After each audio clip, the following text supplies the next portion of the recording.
Chapter 34. Nathaniel would need that fortitude a few days later when his regiment's battle against the British redcoats began. "It's coming round again, lads, steady!" Crouched behind a large rock on the riverbank, Nathaniel peeped over its top to watch the riflemen of the 2nd Regiment and the Culpeper Minutemen lying flat in front of him taking aim at a British warship. "Wait till you see the buttons on their red coats!" shouted a captain, speaking of the soldiers manning the vessel's cannon. "Teach them to wear such an easy-to-see target," joked a man.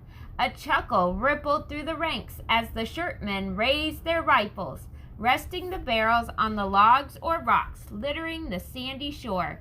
They waited, ready, like the coiled rattlesnake on their Culpeper banner that proclaimed, "Don't tread on me, liberty or death."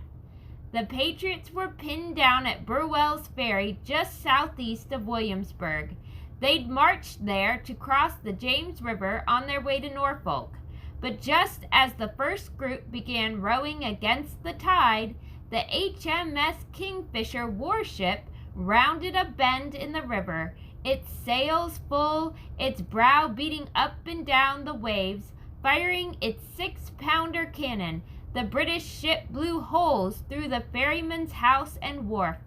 The regiment scattered, the men dodging and shouting, hurling themselves behind trees, logs, banks. Now they were in a sort of stalemate. A tender boat from the warship kept tacking back and forth within a few hundred yards of shore, shooting at anyone who stood up straight or tried to advance toward the ferry boats. When the tender came close enough, the frontier riflemen shot back. Stuck in between the American troops on shore and the British boats was a small barge.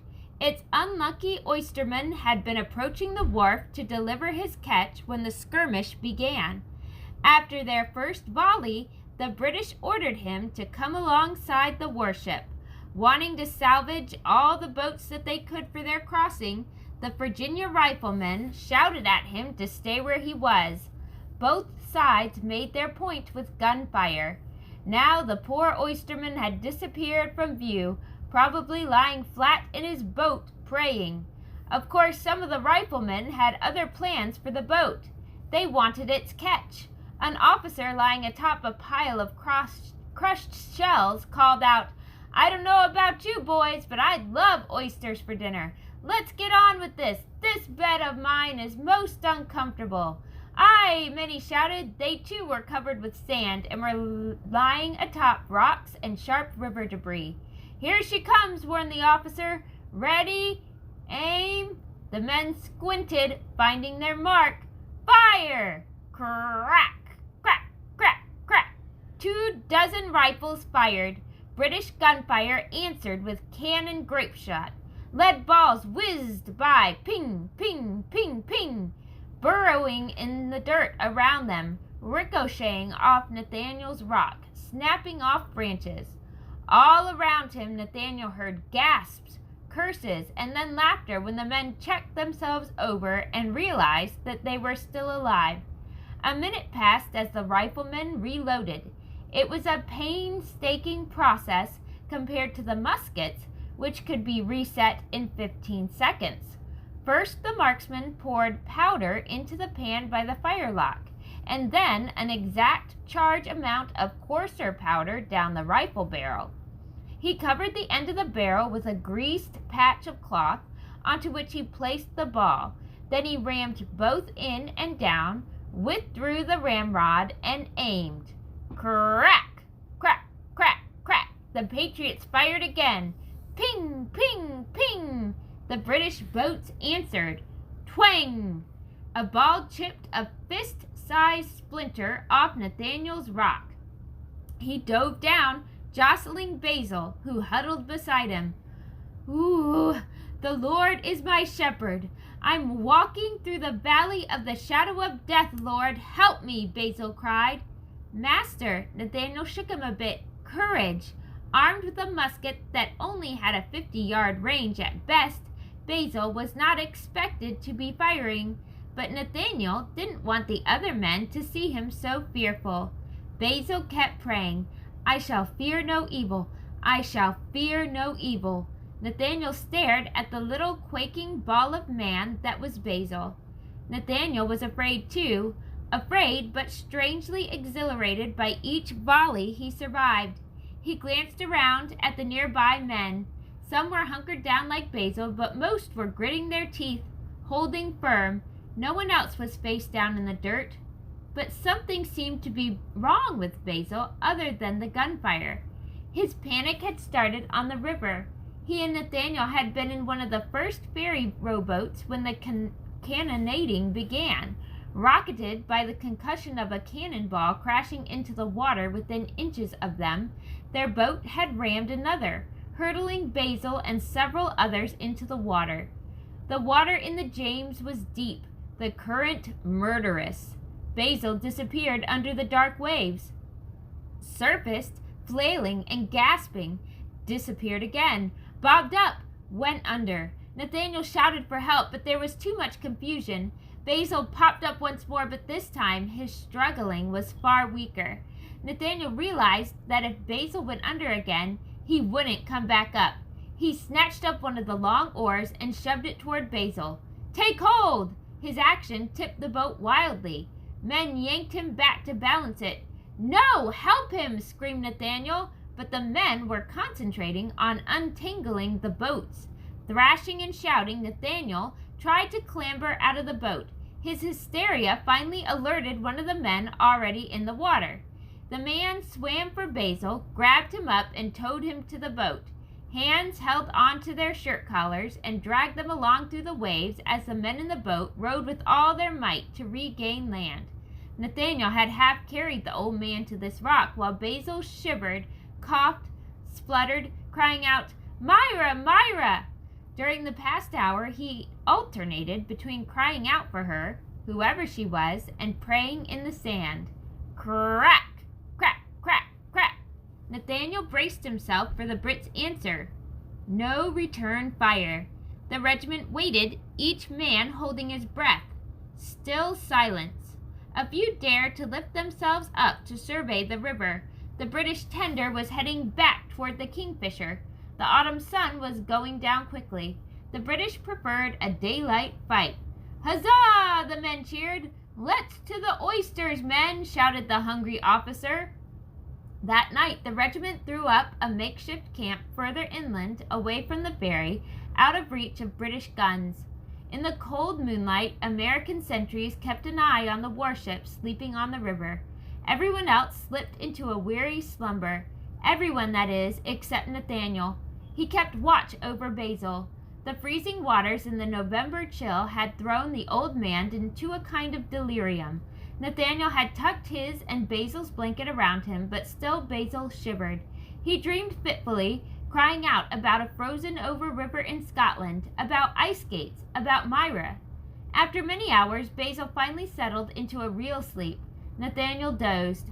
"Lad," Basil's hoarse whisper awoke him in the morning. "Aye, master?" "Methinks you saved my life." "Nay, master, not I." Basil shook his head.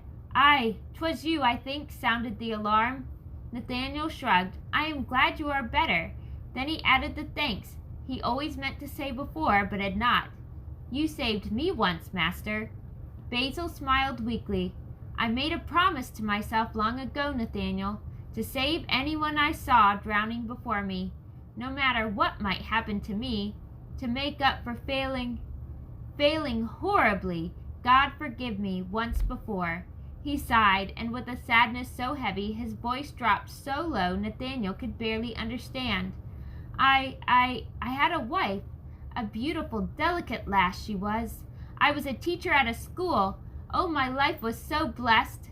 Then the students wanted to try a new sport, skating on ice. We all went out onto the river. The ice seemed so certain, but it was thin, and—" Basil gasped and dropped his head into his hands.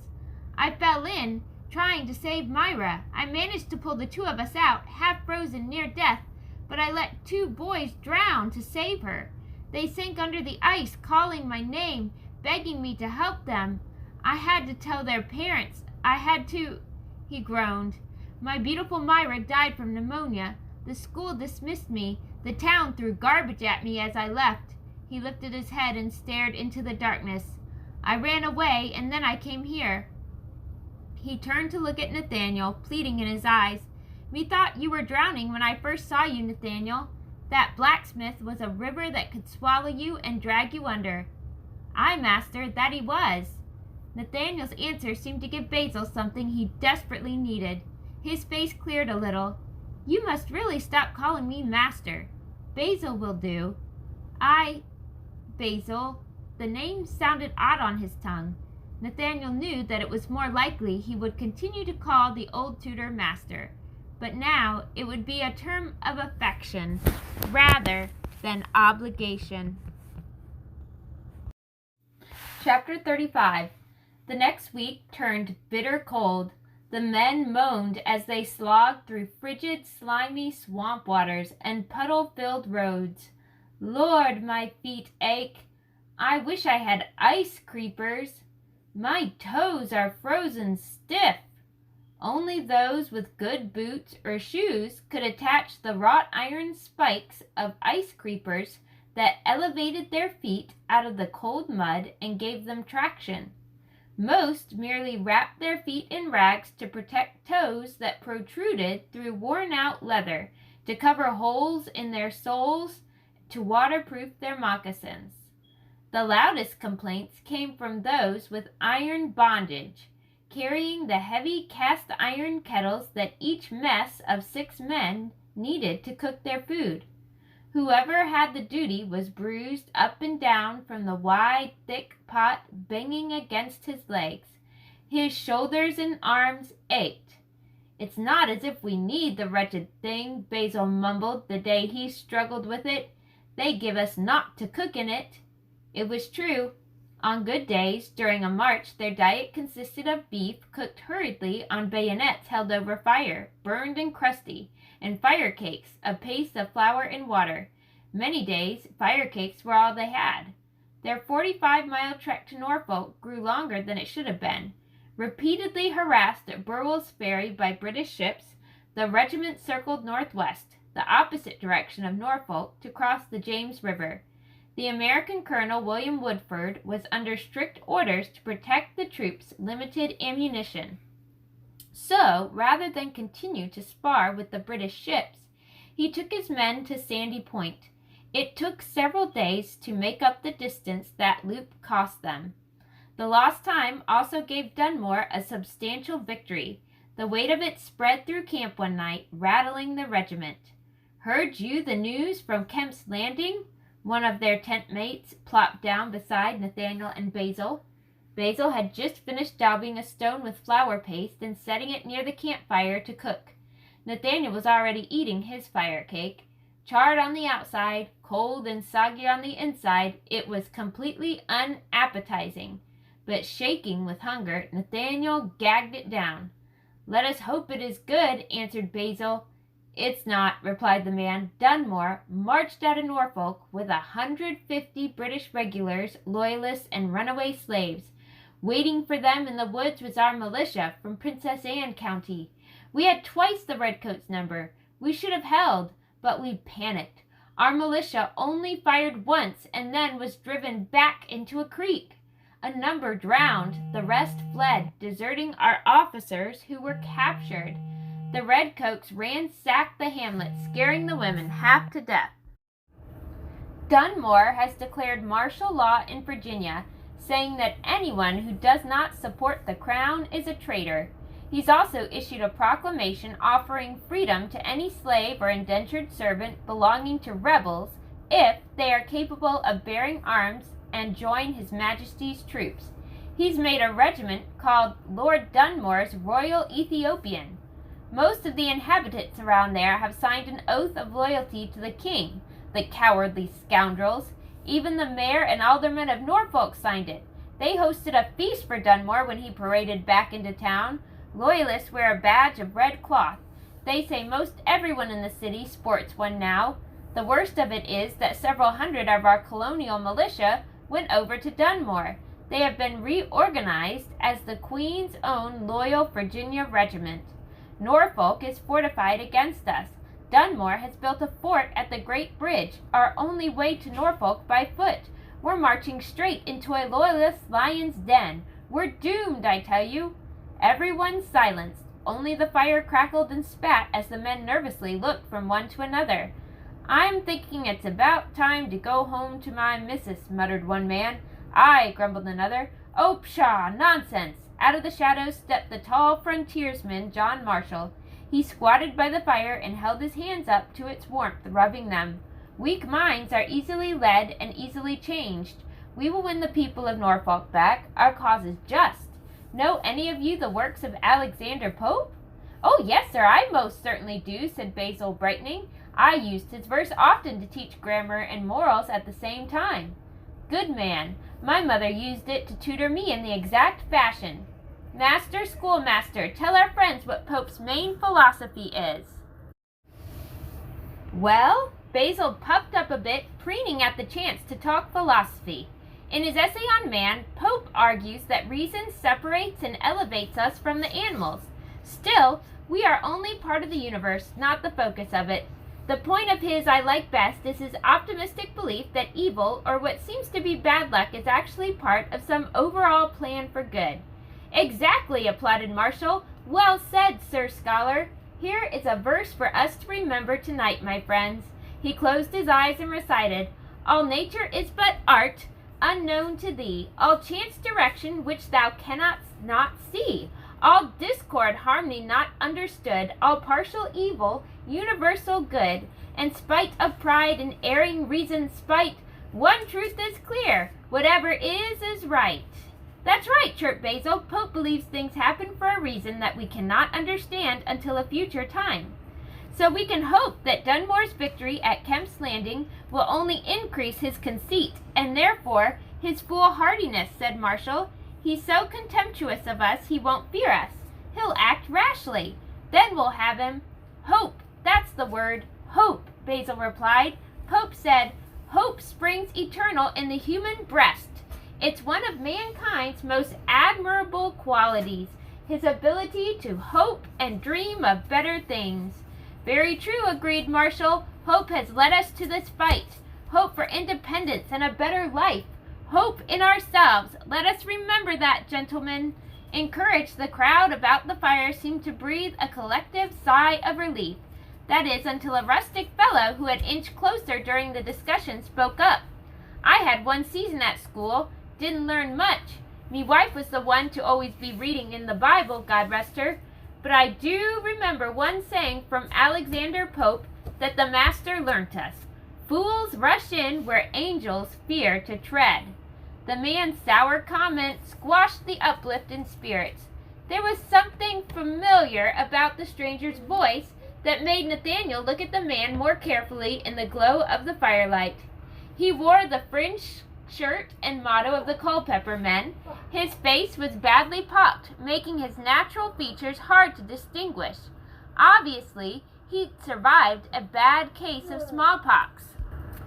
There was also a long jagged scar along his hairline that puckered and distorted the skin of his forehead. He had a kind of grotesque appearance. What nature had originally made him was no longer visible. Nathaniel recognized nothing in his appearance. Perhaps it'd just been the voice that carried the accent of Yorkshire in it that caught his attention. But there was nothing extraordinary about that, really. Most Virginians spoke with traces of the motherland in their voices. Marshall laughed heartily. "Another fine quote from Mr. Pope. But you mustn't let your experiences with the Indians on our borders fill you with spite and bitterness about our fellow countrymen. And Providence obviously saved you, my friend, from a scalping for a reason. I think—" "Stop! Thief!" Jeremiah came crashing into the ring of men about the campfire. Confused and wild-eyed, he tried to push his way back into the dark, but the men caught him. A fat, red-faced major thundered into the firelight. "Give it up, boy! You've nowhere to hide." "What's he done?" Marshall asked. "Nothing, that's what," whined Jeremiah. "Nothing at all." "We caught him trying to slip past the sentinel to come back into camp, Lieutenant," said the sergeant, struggling to regain his breath.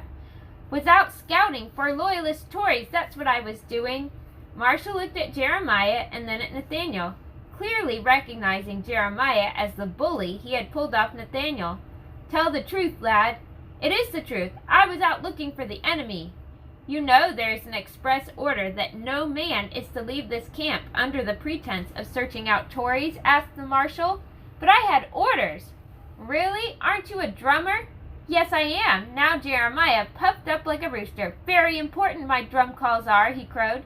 "Indeed they are. That's why you would never be ordered on a search party. First lie. Try telling the truth of it." Jeremiah stood with his mouth hanging open, thinking. I... He started shuffling his feet as if to run off. Nathaniel couldn't help being glad that Jeremiah was finally being caught in his balderdash. Recognizing that Jeremiah was about to bolt, he stood up and planted himself in the way. Jeremiah whipped around to hurtle himself into the night and crashed right into Nathaniel. Out of his hunting shirt dropped a roasted mutton leg. "Oh, lovely!" Several men dove for the meat. "Stand off!" The sergeant pushed and kicked them away. He stole that off the miller down the road, went right into the house asking for water, and then pinched their dinner. He grabbed Jeremiah by the collar. "You are under arrest, boy." Marshall shook his head. "Plundering is a court-martial offense, boy. You best plan on truthful testimony and begging the court's mercy. Lying will only make things worse for you." The sergeant dragged Jeremiah, now silent and small-looking, away into the shadows. The circle broke up, and Nathaniel pulled out his fife, preparing to play the tattoo, the call to send all men to their tents and to quiet until morning reveille. "What does a court-martial bring?" Nathaniel asked Basil, hoping that justice would finally come to Jeremiah, some public humiliation that would put him in his place. "Most like a flogging, lad. 'Tis barbaric, but the way of it." A flogging? Nathaniel had thought he'd be put in the stocks for a day or two, uncomfortable and embarrassing, but nothing like a flogging. A flogging tore flesh away. If Nathaniel hadn't stood in Jeremiah's way, he might have made of his escape. Suddenly, Nathaniel felt sick inside. Chapter 36. This was Nathaniel's chance. His chance to get even. Jeremiah stood whimpering, hands tied, stripped to his waist, shivering in the cold, helpless. The court-martial had ordered 20 lashes for stealing and leaving camp without permission. "Pfeiffer," commanded the sergeant major, 5 lashes, well laid on." Nathaniel's fingers tightened on the handle of the cat-o'-nine-tails. Its knotted cords were already wet with blood. He had known this was a duty of the field musicians, to carry out whippings ordered by officers. Since they stood apart, not really officers, not really soldiers, the camp drummers and fifers could met out physical punishment without fear of retribution during a battle, or so was the thought. Others darkly joked that it was good drumming practice. All the musicians knew that if they refused to do the whipping or did it lightly or half-heartedly, they would be punished by receiving the same amount of lashings as the condemned. 2 fifers had already dealt Jeremiah their 5 strokes. Now it was Nathaniel's turn. The sight of Jeremiah's torn back nauseated him, and yet he clung to his anger. Here was the chance to be revenged, and not just on his latest tormentor. Just once, wouldn't it feel good to be the one dealing out the blows rather than the one taking them? To no longer be the one swallowing the pain and humiliation? Nathaniel raised the whip and felt the lashes swing round his head. Jeremiah began sobbing. "Blessed are the merciful, for they shall obtain mercy." His mother's voice whispered in Nathaniel's ear. He took a deep breath and readied himself to strike. But the voice came again, that sweet voice that had crept through the Bible, learning, teaching Nathaniel, "What doth the Lord require? But to love mercy." He raised his hand, started to shake as he hesitated. "Pfeiffer," shouted the sergeant, 5 lashes, or you will receive the same." Nathaniel nodded. "Aye, sir." He wasn't about to take a lashing to save the hide of this cruel, arrogant boy, this boy who raised himself up by putting others down. Nathaniel closed his eyes against seeing his blow do its work. Let he who is without sin cast the first stone." Nathanael had stolen, and from the very person who had saved him from abuse. His mind raced. What had Mistress Maguire said to him? That to be truly free of its pain he had to leave the past in the past. It must not rule the way he chose to behave today. Jeremiah was not the merchant, the planter, the blacksmith, Eden Maguire, or even his father who had left him behind. He was just Jeremiah, a stupid, blubbering bully who was terrified. Nathanael had felt similar terror. If he had made someone else suffer that kind of agony, then he was just as bad as those who had done it to him. And it would be yet another instance of someone forcing Nathanael to do something against his will, to do something he didn't believe in. He had changed. He had his own mind. This growing revolution promised that he could use it. Nathanael lowered his hand. He planted his feet firmly and looked directly at the sergeant major. "I will not, sir." "Viper, you will do as you are told or suffer the same sentence," barked the sergeant major. "I understand." Nathanael's voice sounded as if it came from someone else. The sergeant motioned to two soldiers. Nathanael was led to Jeremiah's side. As the men pulled down his hunting shirt and woolen scarf, Nathanael realized that the linsey-woolsey shirt his mother had sewn and he still wore underneath would be bloodied. "Wait, please," he murmured, and pulled the shirt off, folding it carefully. He looked about to the men witnessing the court-martial and found Basil's ashen face in the crowd. "Master, will you hold this, please?" he called. Stumbling through the men, Basil came to him. "Lad," he whispered, his voice quaking, "you needn't take this scurrilous boy's lashings." No, he needn't, but for some strange reason he couldn't explain, Nathanael was going to. The drum major called up the next two fifers, one for Jeremiah, one for Nathanael. 5 lashes well laid on. Jeremiah sobbed louder.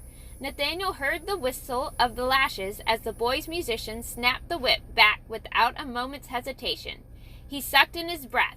He tried to adopt the same attitude he had always had before, that it didn't matter. He wouldn't feel it.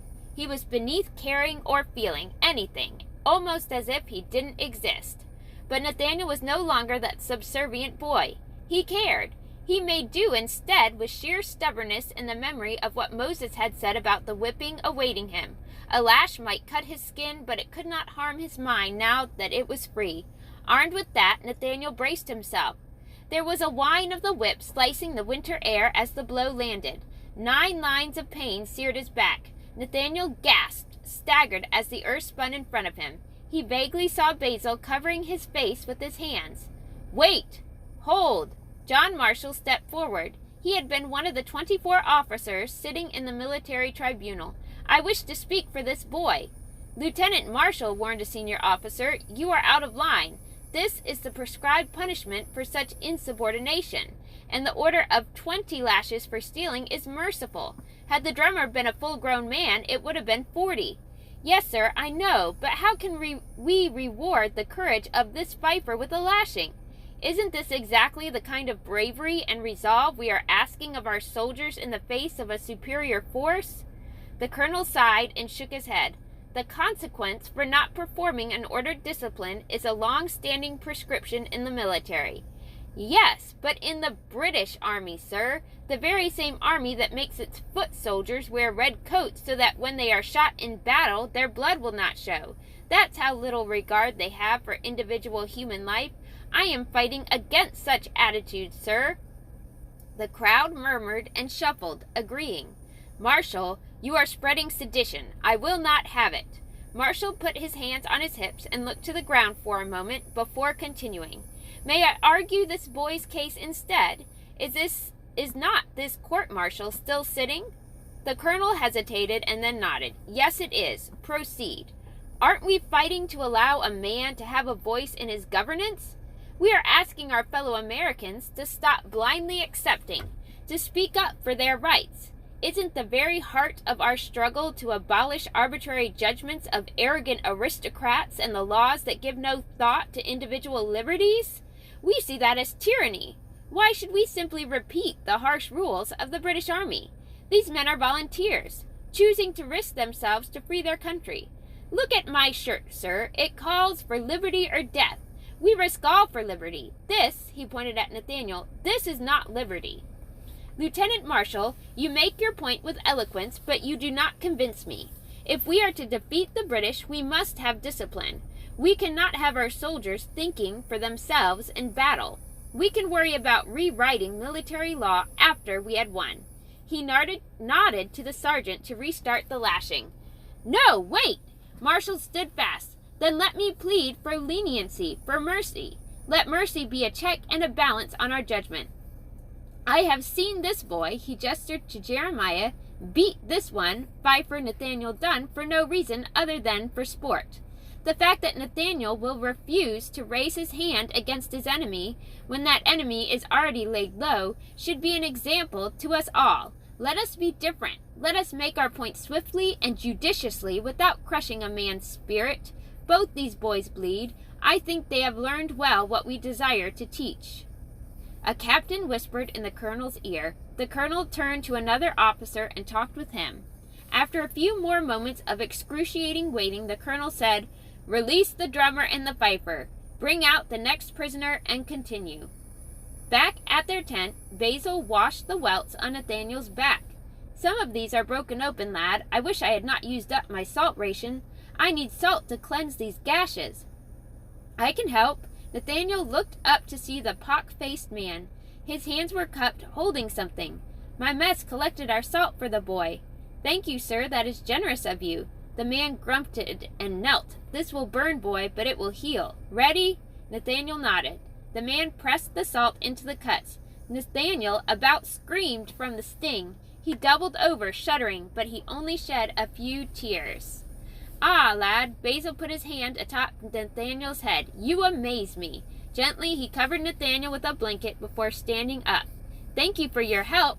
He extended his hand to shake the man's and introduced himself. "The boy's name is Nathaniel?" the man asked. "Aye." "Dunn?" "Yes." "And your name, sir, so that we may know our friend?" "Smith," the man blurted. "I go by Smith." Abruptly, he turned and left. Nathaniel paid no heed. Exhausted, he slipped into the deep sleep that comes after trouble is over, and with a clear conscience of having done the right thing.